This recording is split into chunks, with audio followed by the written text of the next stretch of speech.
பாலை பொழிந்து தரும் பாப்பா, அந்த பசு மிக நல்லதடி பாப்பா. பாப்பா பாட்டு பாடிய பாவேந்தன் பாரதி, பாலை பொழிந்து பாப்பாவிற்கு கொடுத்து உலகத்து குழந்தைகள் முதியோர்கள் எல்லோரையும் வளமுடன் வாழ வைக்கும் பசுவை, அது மிக நல்லதடி பாப்பா என்று பசுவை மட்டும் குறிப்பிட்டு வாழ்த்தியிருக்கிறார் என்றால், பசு குறிப்பிட்ட மதத்தினருக்கு சொந்தமானது என்ற கருத்தில் அல்ல. பசு மக்கள் இனத்திற்கு தாயாக இருந்து எந்த ஜாதி எந்த இனமாக இருந்தாலும் அவர்களுக்கு தன் பாலை அளித்து அவர்களை ஆரோக்கியமுடன் வாழ வைக்கும் பெருந்தொண்டை செய்து வருகிறது என்ற காரணத்தினால்தான். நன்றிக்கடன் மனிதநேயத்தின் ஒரு முக்கியமான பகுதி. அந்த நன்றிக்கடனாகத்தான் பசுவை கசாப்புக்கடை பொருளாக்கி அதை வெட்டி துண்டு போடும் இதயமற்றவர்களின் கரங்களை தடுத்து நிறுத்த அவர்களின் கால்களை பிடித்து பசுவை கொல்லாதீர்கள் என்ற வேண்டுகோளை எங்கள் கண்ணீருடன் காணிக்கையாக வைக்கிறோம். அரசியல் பிரச்சனையை தங்கள் சொந்த சுகபோக வாழ்விற்காக எதிலாவது புகுத்தி ஆதாயம் காண வேண்டும் என்று அலையும் அறிஞர்கள் பலர் தமிழகத்தில் உண்டு. பசுவிதையை மட்டும்தான் தடுக்க வேண்டுமா? காளை, கழுதை, குதிரை, மூஞ்சூறு என்று மற்ற உயிர்களையும் வதை செய்வதையும் தடுக்க வேண்டாமா என்று விதண்டாவாதம் பேசுவதுடன் மதவாதத்தையும் இதிலும் புகுத்த விரும்புகிறார்கள். அதாவது, தனக்கு ஒரு கண் போனால் போகட்டும், மற்றவனுக்கு 2 கண்ணும் போக வேண்டும் என்ற விபரீத எண்ணம் கொண்டவர்கள் இவர்கள்.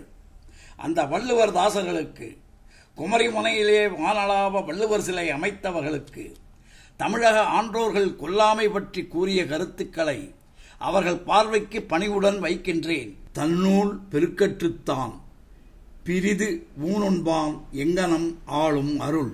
தன் உடம்பு பெருத்து பளபளப்புடன் மின்ன வேண்டும் என்று மற்றொரு உயிரின் உடம்பை தின்பவன் மற்றவர்களுக்கு அருள் புரியும் ஆற்றல் உடையவனாக எப்படி இருக்க முடியும் என்று வள்ளுவர் கேட்கிறார்.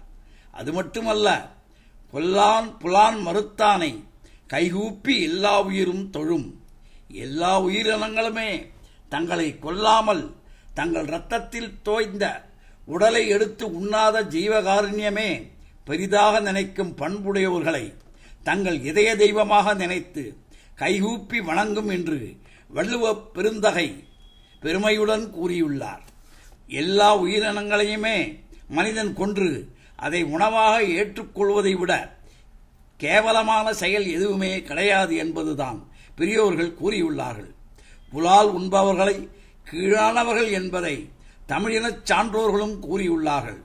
நாம் கூறினால் பகுத்தறிவுவாதிகள் இவன் மற்ற ஜாதிக்காரர்களை கேவலப்படுத்துகிறான், தமிழின விரோதி, உயர் ஜாதிக்காரன் என்ற ஜாதி நடியை தூவி விடுவார்கள். ஆனால் தெய்வப்புலவர் திருமூலரை பற்றி அவர்கள் என்ன சொல்ல முடியும்?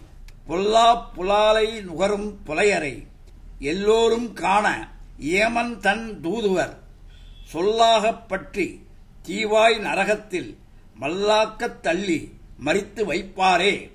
புலால் உண்ணும் கீழ்மக்கள் தீப்பிடித்து எரியும் நரகத்தில் தள்ளப்பட்டு அவர்கள் தப்பிவிடாமல் வாட்டி வதைக்கப்படுவார்கள் என்று கூறியுள்ளார் திருமூலர். திருமூலர் ஜாதி மதம் அரசியல் கட்சி எல்லாவற்றையும் அறியாதவர். மனித ஜாதியின் மேம்பாட்டையே நோக்கமாக கொண்ட மாபெரும் மக்கள் குல திலகம் என்பதை கலைஞர் போன்றவர்கள் அறிவார்கள். நோன்பு என்பதுவே கொன்று தின்னாமை என்று ஔவைப்பாட்டி கூறியுள்ளார். எல்லா உயிரினங்களும் கொல்லப்படக்கூடாது என்பதுதான் அனைவரின் விருப்பம்.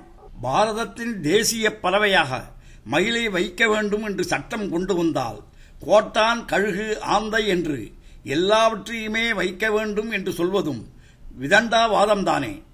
ஆணும் பெண்ணும் சரிநிகர் சமானமாக வாழ வேண்டும் என்று சொல்லும் இந்த சமுதாயத்தில் பாராளுமன்றத்தில் பெண்களுக்கு 33% இடஒதுக்கீடு மசோதாவை நிறைவேற்றுவதில் ஒற்றுமையை காண முடியவில்லை.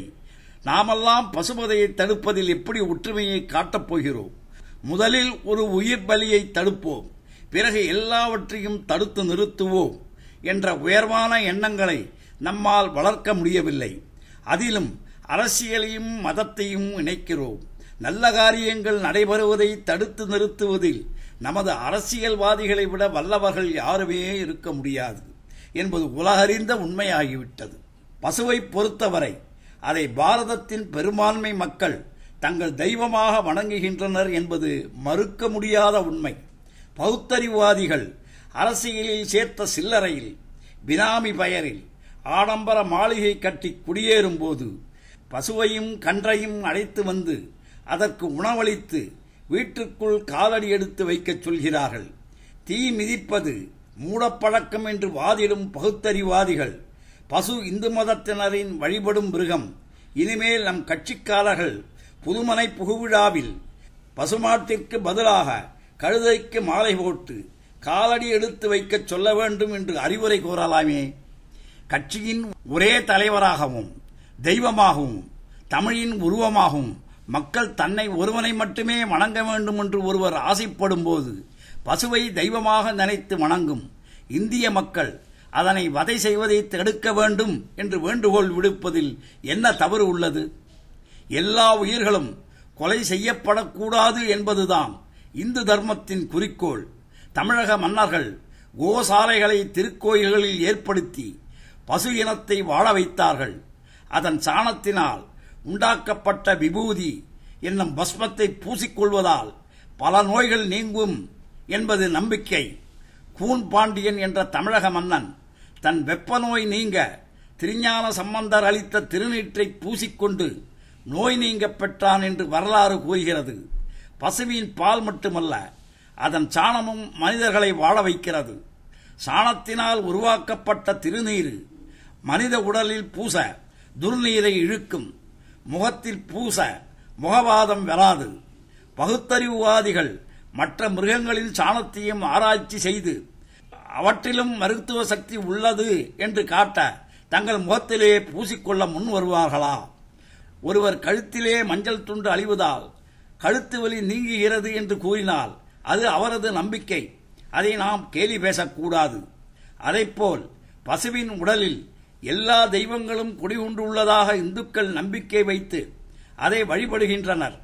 அவர்கள் நம்பிக்கையை கேலி பேசி பசுமாட்டை வதை செய்வதை மட்டும் தடை செய்தால் போதுமா என்று வாதிடுவது விவேகமற்ற அரசியல் செயல்.